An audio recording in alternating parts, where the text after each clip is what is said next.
de este bloque con el ingeniero Eduardo Casati.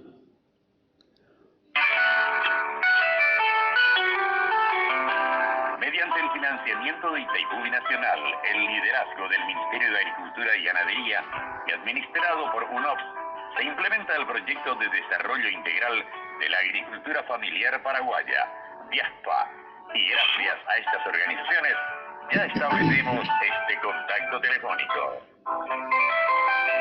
Bueno, don Eduardo, revisa un poco la cuestión de volumen de tu teléfono porque yo te estoy escuchando perfectamente. Así que buen día, ¿cómo estás? Y adelante, don Eduardo. Yo tengo mi volumen al máximo, no sé si Sí. ¿Ustedes me escuchan bien? Yo demasiado bien te escuchamos. Bueno, Correcto, señor. Temas a desarrollar en la fecha es sumamente interesante, don Eduardo. Te cuento de que hay una repercusión extraordinaria en cuanto a la sintonía, bueno, qué suerte. Te escuchamos, don Eduardo. Bueno, hoy vamos a hablar sobre el efecto mundial del COVID-19 en la economía mundial. Y vamos a hacer una reseña muy chiquitita, cómo se origina la enfermedad. A fines del año pasado, en noviembre o diciembre, en Wuhan, China, en uno de los laboratorios científicos de investigación genética, no se sabe bien cómo pasó. La cuestión es que el virus sale del laboratorio, aparentemente contagia a algunos científicos. La máxima autoridad china de investigación médica y científica fue contagiada. Y en un primer principio, el gobierno negó la enfermedad y no sabía qué hacer, no tomó medidas.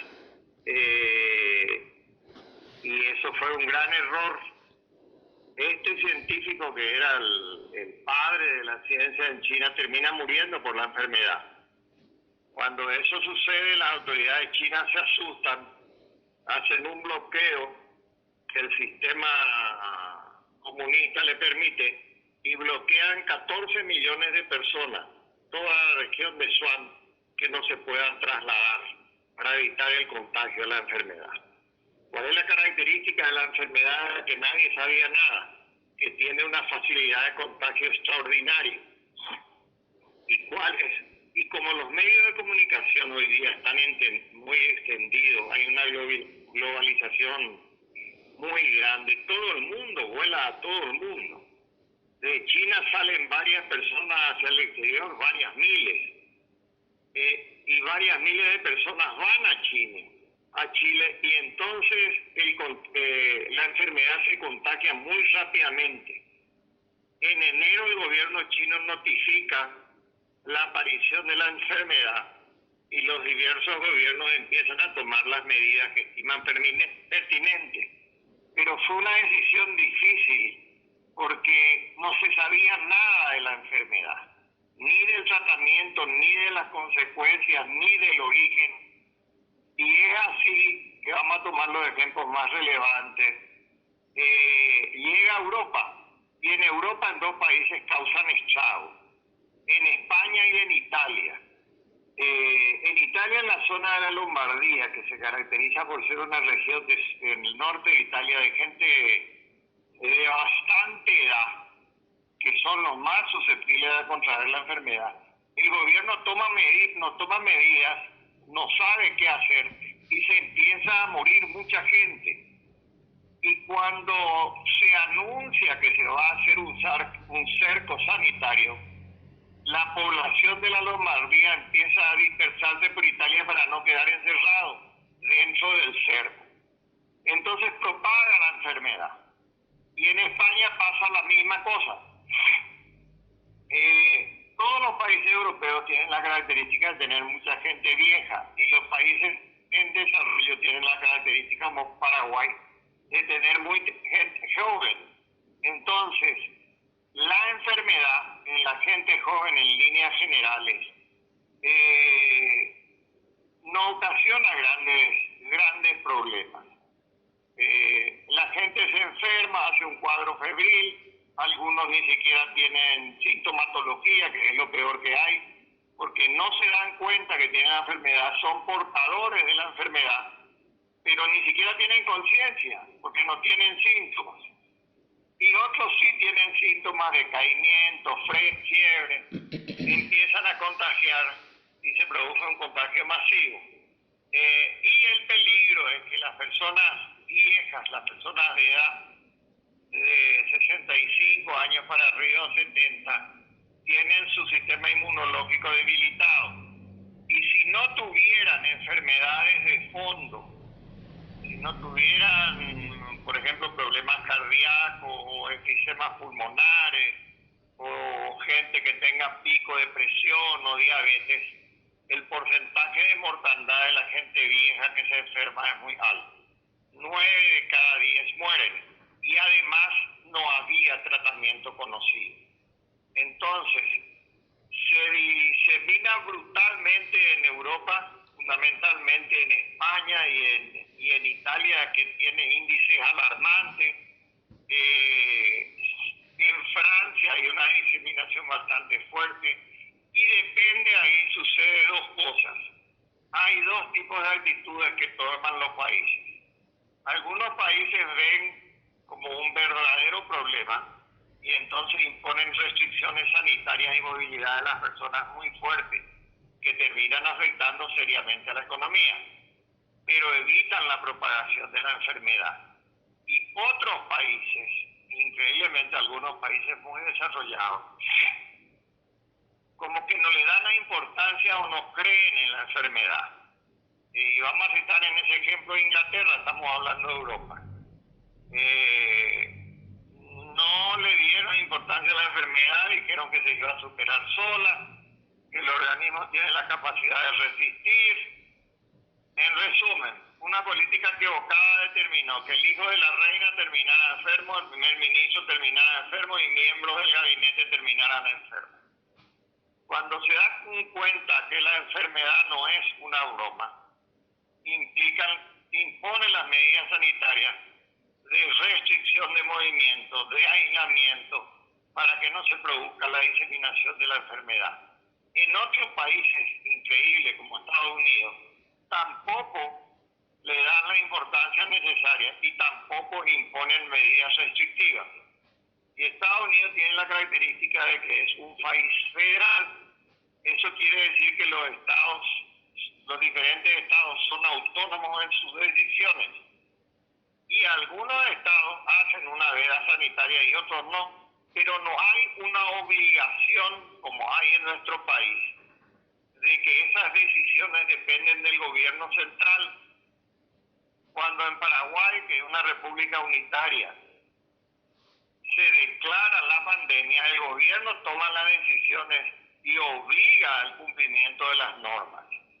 En la Argentina, que es un país federal, al igual que Estados Unidos, las provincias también toman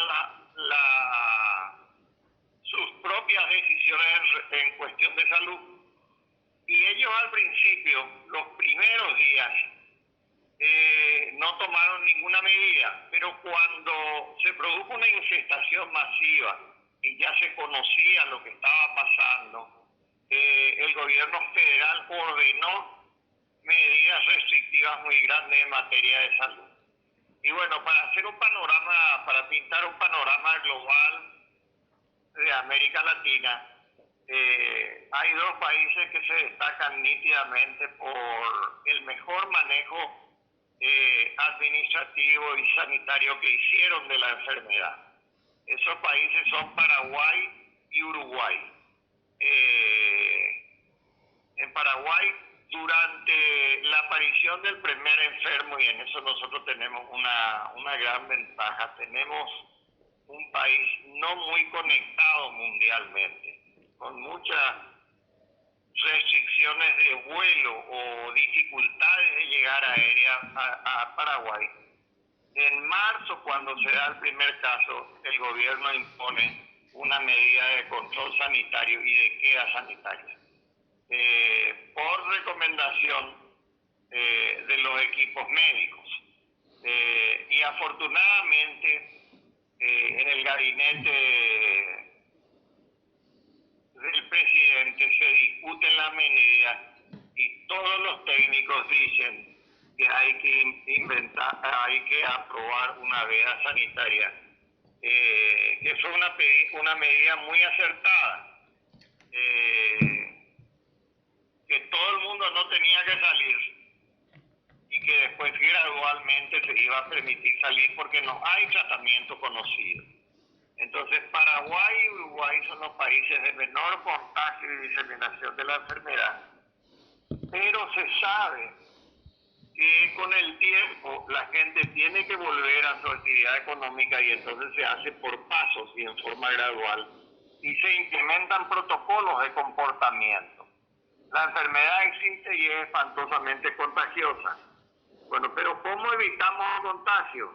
Y eso sí se sabía, con medidas muy sencillas: taparse la boca, lavarse permanentemente las manos, y cuando uno sale al exterior y vuelve a la casa, cambiarse la ropa. Se hace en Paraguay y en una primera etapa se cumple en forma muy estricta con intervención policial. No era una sugerencia del gobierno, era una orden del gobierno. Y las personas que incumplían las normas establecidas de reunirse en grupo o de transgredir los tipos de reuniones y aglomeramientos de grandes personas, eran advertidas en un principio y después acusadas por la fiscalía y llevadas presas y sancionadas judicialmente. Se le obligaba a guardar reposo en su casa.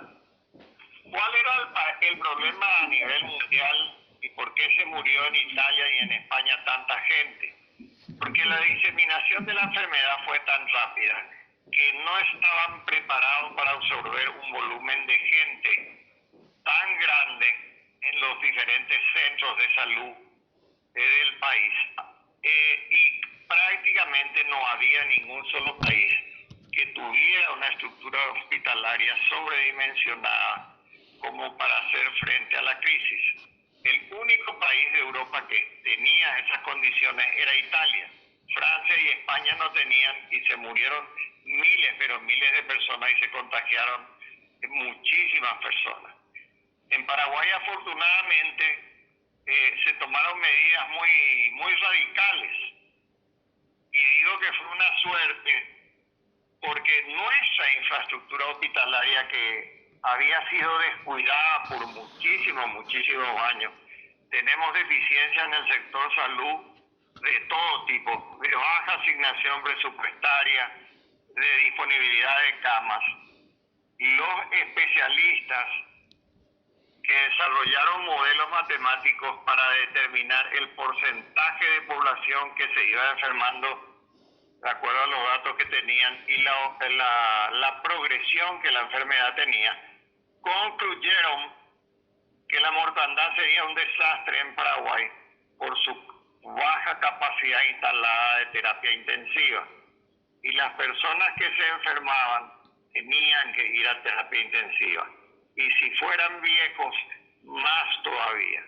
Entonces se iba a dar el problema de que si se produciera una infección masiva,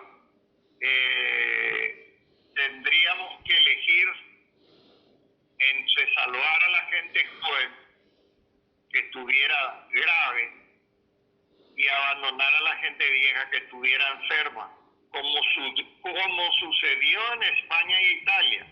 Imagínense el estado psicológico de un médico cuya función es salvar vidas y tienen que rechazar pacientes porque tienen que elegir entre el que tiene más posibilidades de vivir.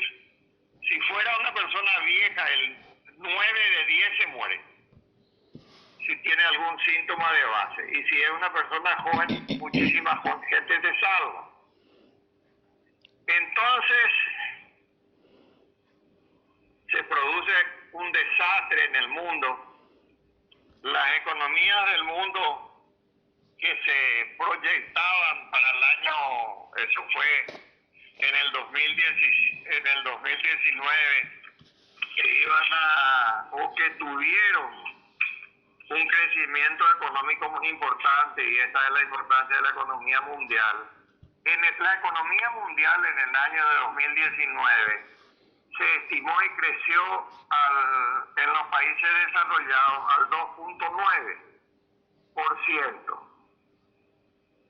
En el año 2020, la economía mundial se calcula que va a caer al 4.9. De 2.9 positivo, el Producto Interno Bruto cae al 4.9. En los países emergentes y desarrollo, en el 2019 el crecimiento fue de 1.7%, y en el 2020 la caída del Producto Interno Bruto es el 8%. En los países avanzados, la economía creció al 3.7 en el 2019 y cae en el 2020 al 3%. Y en los países de América Latina y el Caribe, el crecimiento que iba a ser muy chiquito, del 0,1%, cae al 9,4% del Producto Interno Bruto. En resumen, se produce un desastre económico a nivel mundial. ¿Por qué? Por la diseminación de la enfermedad y por las restricciones a circulación. Si ustedes se recuerdan, en nuestro país el manejo de la enfermedad se produce en fases. La primera fase es de aislamiento cero. Nadie tiene que salir. Y después, en forma gradual, se pasa a una fase 2 que se permite cierto tipo de actividades, se pasa a una fase 3 que se aumentan las actividades y se pasa a una fase 4 que prácticamente se concede ya más libertad. Entonces, en un principio, la población se ve seriamente restringida y el gobierno implementa un programa de emergencia que es de economía de guerra.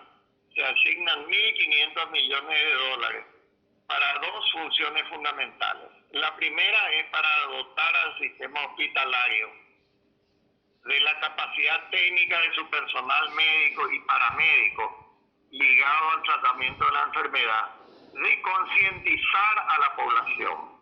Porque si no hay conciencia en la población y si la población no tiene conocimiento del efecto de la enfermedad, no se van a cumplir las normas estrictas que se establecen y se va a producir la diseminación de la enfermedad.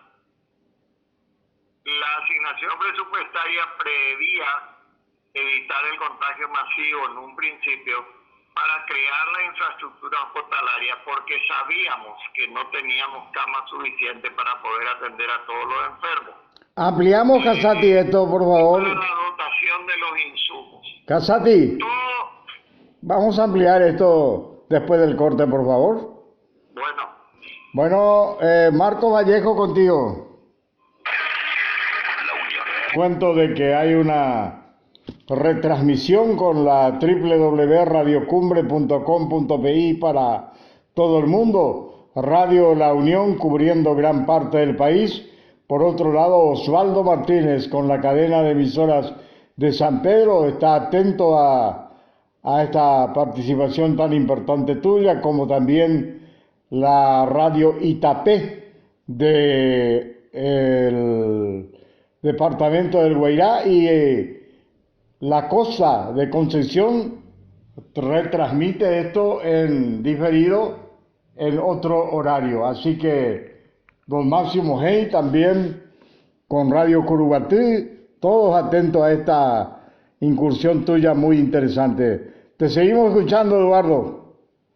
Bueno, entonces en Hawái se implementa un programa que tiene dos facetas. Un programa de asignación de 600 millones de dólares para el Ministerio de Salud, como dije, para preparar a los médicos y al personal médico, para capacitar a la población, concientizar a la población y para tener los recursos financieros para ampliar el número de camas y de terapia intensiva, que teníamos muy poco.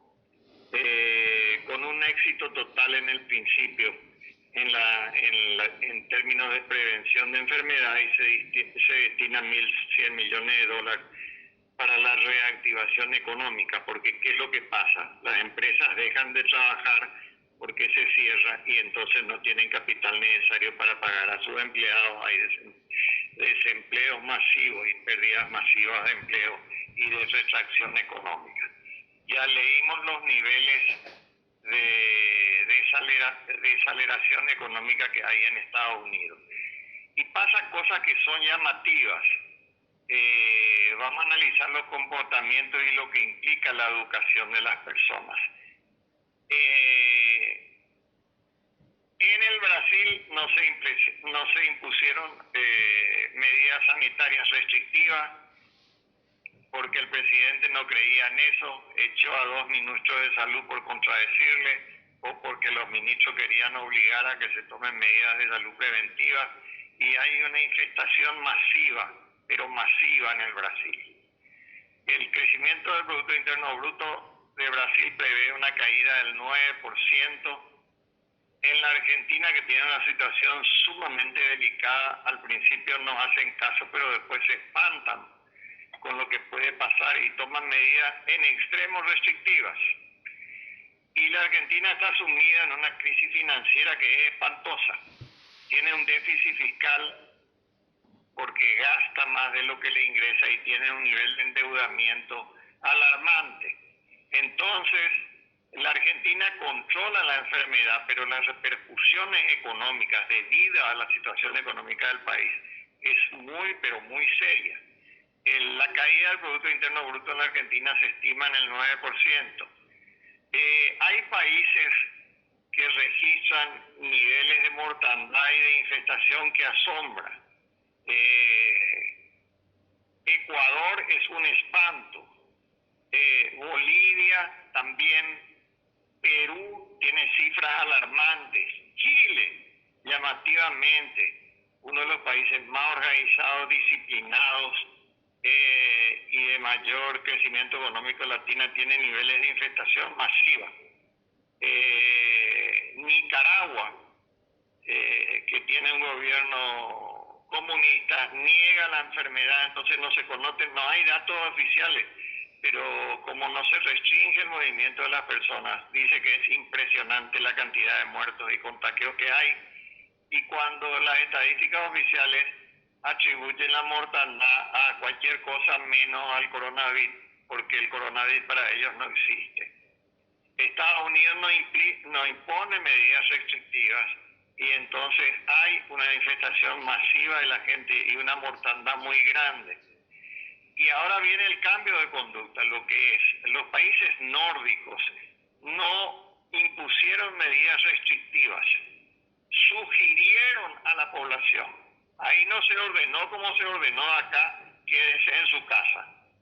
Ahí se sugirió que si no fuera necesario, no salieran, que usaran mascarilla y que se lavaran las manos.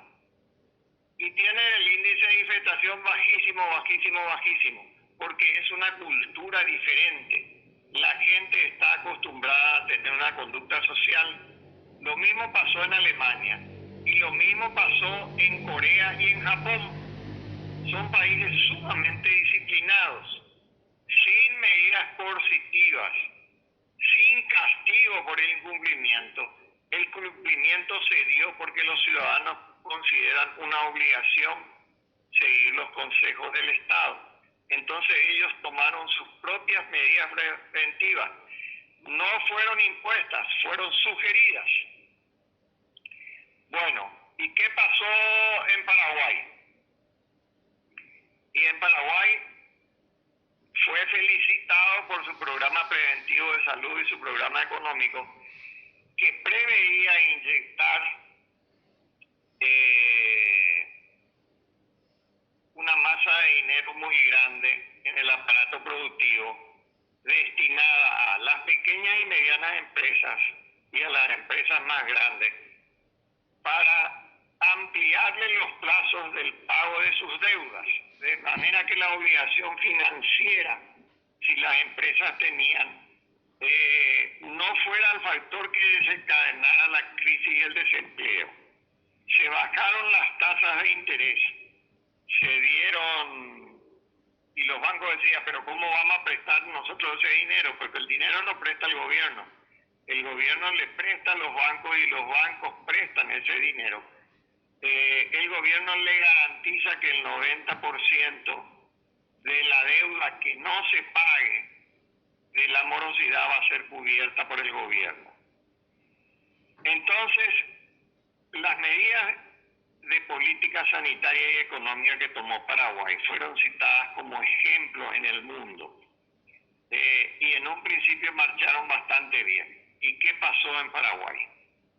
El nivel de contagio fue muy bajo en la fase 1, pero en las licitaciones que se hicieron por excepción para la compra de insumos para poder atender a la pandemia, hubieron irregularidades administrativas que por crítica generalizada de la población llevaron a la anulación de la licitación. Entonces, las licitaciones tienen un proceso normal cuyo trámite dura demasiado tiempo. Como tuvimos el inconveniente de que esa licitación tuvo que ser anulada por un dictamen desfavorable de los organismos administrativos de control, se tuvo que rechazar la licitación y se tuvo que empezar de nuevo con un proceso licitatorio que es muy largo. Y hoy día el Paraguay tiene una situación sanitaria delicada porque no cuenta con la cantidad de insumos necesarios para hacer las pruebas, y se conocen ya, y la medicación también en la cantidad adecuada, porque se conocen ciertos tipos de tratamiento preventivo que mitigan el efecto de la enfermedad. Entonces Paraguay y hubo un relajamiento en la conciencia social. Acá se hizo una campaña muy fuerte de capacitación, la población en un 90% aceptó, o 95%, y hubo un 5% que no hizo caso y que contribuyó a la diseminación de la enfermedad. Pero la diseminación de la enfermedad en un principio fue prácticamente nulo, porque estuvimos todos bloqueados y encerrados en nuestra casa. En la medida que pasamos a la fase 2 y a la fase 3, las personas perdieron la disciplina del cumplimiento de las normas, y estamos llegando a picos de la enfermedad que son bastante grandes y nadie creía. Se pronosticó que para fines de agosto habrían 300 muertos, y las predicciones son muy exactas, se están cumpliendo y estamos superando.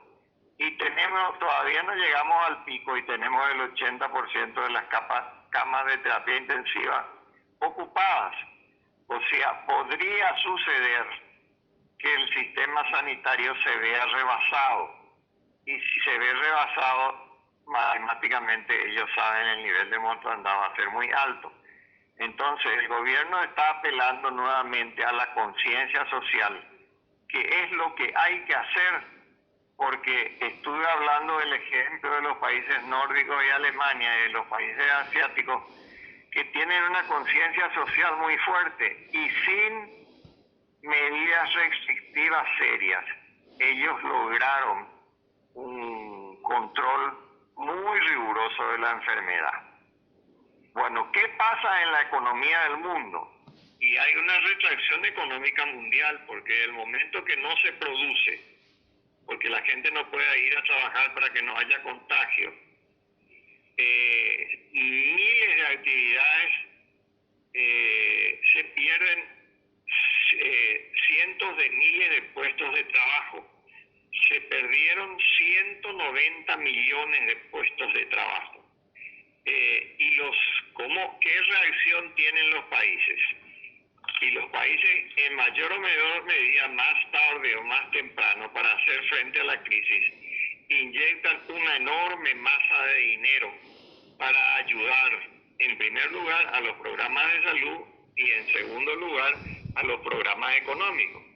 Se produce un enorme desempleo en todo el mundo. Ustedes saben lo que es 150 millones de personas sin trabajo. Entonces el gobierno, en muchísimas partes, en Europa, en Estados Unidos, en los países más desarrollados que tienen mayor capacidad financiera, establecen asistencia financiera para que las personas que se queden sin empleo tengan un recurso con el que puedan subsistir.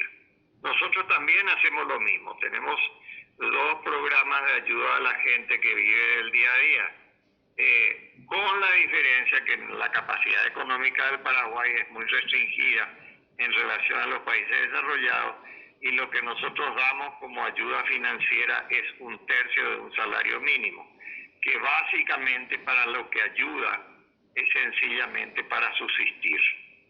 Entonces, hay una paralización económica a nivel mundial, hay un déficit fiscal espantoso porque la producción cae y hay un nivel de endeudamiento que llega a límites extremos, nunca conocido antes en ninguna época a nivel mundial.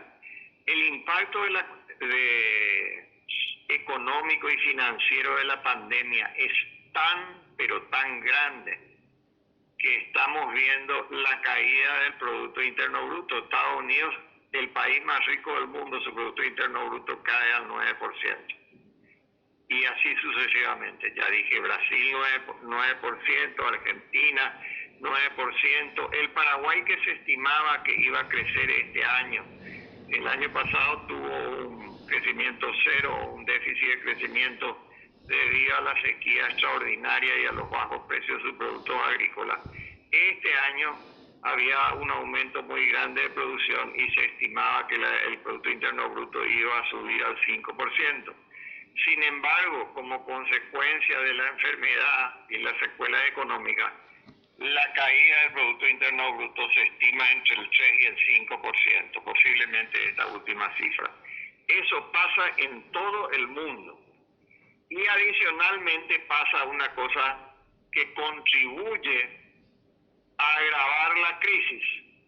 Estados Unidos está enfrentado con Rusia y China. Cuando Rusia invade Ucrania, todos los países europeos y Estados Unidos le imponen sanciones económicas muy duras a Rusia, que castigan mucho la economía rusa, porque Rusia vive de la exportación de gas a Europa y de la exportación de petróleo, y es junto a Arabia Saudita el primer productor mundial de petróleo.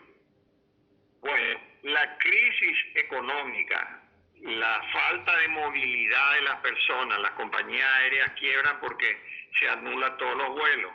La demanda del petróleo cae brutalmente por cesación de actividad económica. Y hay una organización que se llama OPEP que regula los precios del petróleo y que básicamente los componentes más importantes de la OPEP, los países más importantes, son Arabia Saudita, que es el productor mundial, el primer productor mundial, junto con Rusia. Y siempre se ponen de acuerdo para estabilizar los precios del petróleo.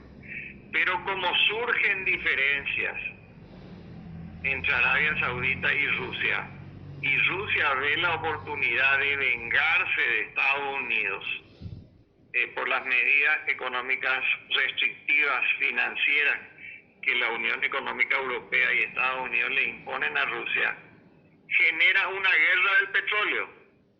En lugar de disminuir su producción, aumenta su producción. Y Arabia Saudita, en contrapartida, también aumenta la producción. Y la producción de petróleo llega a límites históricos. En una época en que hay una menor cantidad de demanda de petróleo, esos dos países aumentan enormemente su producción. Entonces se produce una saturación en el mercado internacional de petróleo, al punto que el precio del petróleo tiene un precio negativo. No hay capacidad de almacenar más petróleo, más cantidad del petróleo que se está produciendo. ¿Y por qué hace eso Rusia? Porque Estados Unidos, nadie sabe, hoy es el día, el primer productor mundial de petróleo. no exportador, el primer productor mundial de petróleo. Casati, amplíame esto después de cumplir con nuestro patrocinante, ¿eh? Ya vamos a entrar en el redondeo final, ¿eh? Bueno, Correcto. Marco Vallejo contigo. complicado. Vamos a cerrar haciendo un breve resumen de los sectores más vulnerables de la economía paraguaya. La Argentina y el Brasil sufrieron devaluaciones muy grandes como resultado de su crisis financiera. Eso afecta directamente a la economía paraguaya porque disminuye nuestra competitividad, su producto se vuelve muy barato y entonces se produce un contrabando masivo que va a inundar el Paraguay en competencia con nuestra industria nacional. Los productores hortícolas del Paraguay son muy perjudicados porque el contrabando anula su producción, hace que los precios sean más baratos. Y sabemos que en este país es muy difícil parar el contrabando, a pesar de que se tomaron medidas fuertes, siempre siguen ingresando y los pequeños agricultores con gran esfuerzo y sacrificio carecen de rentabilidad en sus inversiones. Hay el sector de comercio de la ciudad del este que está seriamente afectado, que mueve y dinamiza mucho la economía paraguaya y no tiene visas de salida porque no se puede permitir la libre circulación de las personas porque el Brasil está muy contagiado con niveles de enfermedad altísimos y con cargas virales muy altas. Hay algunos sectores que están sumamente desprotegidos, como las casas de eventos, los restaurantes. Hay otra cosa que afecta mucho a la economía, que es la disminución. Paraguay tiene mucha gente afuera, en España, en Estados Unidos, en Brasil, en la Argentina, que le giran, gente humilde que gira recursos a sus parientes para ayudarles financieramente. Bueno, esa ayuda se cortó porque esa gente está con problemas de trabajo. Entonces, para que no todo sea negativo y para ver lo positivo de esta crisis, en la crisis económica brasilera y en la Argentina le ayuda mucho a Paraguay porque se está produciendo una fuga masiva de capitales de esos países que están ingresando a Paraguay. No está cuantificado, pero sabemos que es así. En el sector inmobiliario es impresionante, ustedes se fijan la cantidad de edificios que se están construyendo en Asunción. Eso es todo dinero argentino, un poquitito de dinero brasilero. Eso dinamiza la construcción, es la actividad económica que más dinamiza la economía. Hay grandes inversiones en el sector agropecuario también, grandes compras de tierra de los argentinos y brasileros. Ellos tienen mucho dinero por la devaluación muy grande que sufren su moneda.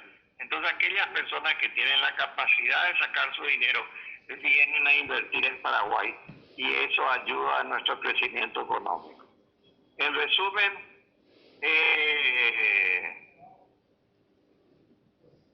la enfermedad causa una crisis a nivel económico que es mundial y las medidas que tienen que tomar son medidas preventivas de salud, asignación de recursos extraordinarios y medidas financieras, gran intervención de los estados para ayudar a la economía. Como resultado de esta crisis económica, todos los países van a tener un déficit fiscal muy grande. Estados Unidos está el país más rico del mundo, está con un déficit fiscal espantoso. Japón también. Alemania destinó recursos inmensos y Francia para hacer frente a la crisis. Y así sucesivamente, hablando de los países principales. Paraguay también aumentó enormemente su endeudamiento y la gente está desesperada, pero no crea que es una cuestión nacional, es una cuestión mundial. El tema no es el endeudamiento, el tema es el manejo adecuado de los recursos del endeudamiento. Y por último, esta es la oportunidad brillante de Paraguay, tiene para mirar el lado positivo, de estructurar su esquema administrativo. Señores, tenemos una corrupción alarmante. Tenemos miles y miles de personas cobrando sueldo sin trabajar. Tenemos miles de personas que por influencia política cobran sueldos desmedidamente altos. El gobierno empezó a hacer una reforma del Estado que está callada porque tiene implicancias políticas muy fuertes. ¿Por qué? Porque son los políticos los que hacen eso. Voy a citar un solo ejemplo que escuché en WhatsApp con nombre y apellido. Cuenta un señor cuyo yerno trabajaba en el Banco Central que el Banco Central, siguiendo las instrucciones del gobierno, toma medidas para hacer recortes de la gente que no tenía una actividad productiva y llama a un sindicalista que ganaba 29 millones de guaraníes y le comentan que le van a reducir su sueldo a 13 millones de guaraníes. Y la persona, en lugar de asustarse, se ríe y le dice: no hay problema, hablen con el senador. La persona encargada de hacer eso comunica al directorio y el directorio se indigna por la respuesta y dice: no le baje de 19, bájele a 13. Y le vuelve a comunicar entonces. Y se sigue riendo la persona y le vuelve a decir: hable con el senador. Y entonces la persona le pregunta: ¿y quién es el senador? Y es un senador muy famoso, yo no voy a decir el nombre. Y entonces él cuenta que él no cobra ese sueldo, que ese sueldo cobra el senador porque tiene la tarjeta de débito de la cuenta de donde le depositan, y de los 29 millones de guaraníes que él cobraba le pasaba al empleado 10 millones de guaraníes. Ese ejemplo, en el Banco Central hay 70 personas. Y en todas las instituciones, ¿cuántos miles hay? ¿Y cuántos hay en el Senado? Es un país, es vergonzoso. ¿Y cuántos hay en el Senado, Casati, Y en el Senado... 60 personas por cada diputado y por cada senador. Sí, en resumen, en Paraguay se calcula que hay 100.000 personas. La administración pública tiene 300.000 personas y hay 100.000 personas que no cumplen una función realmente importante porque sencillamente cobran una suma de dinero sin trabajar, que es lo que se llama planillerismo político. O sea, esta es la oportunidad que tengamos de romper ese esquema administrativo perverso, o vamos a pagar las consecuencias serias. Señores, se acabó el tiempo, el agua nos llegó al cuello.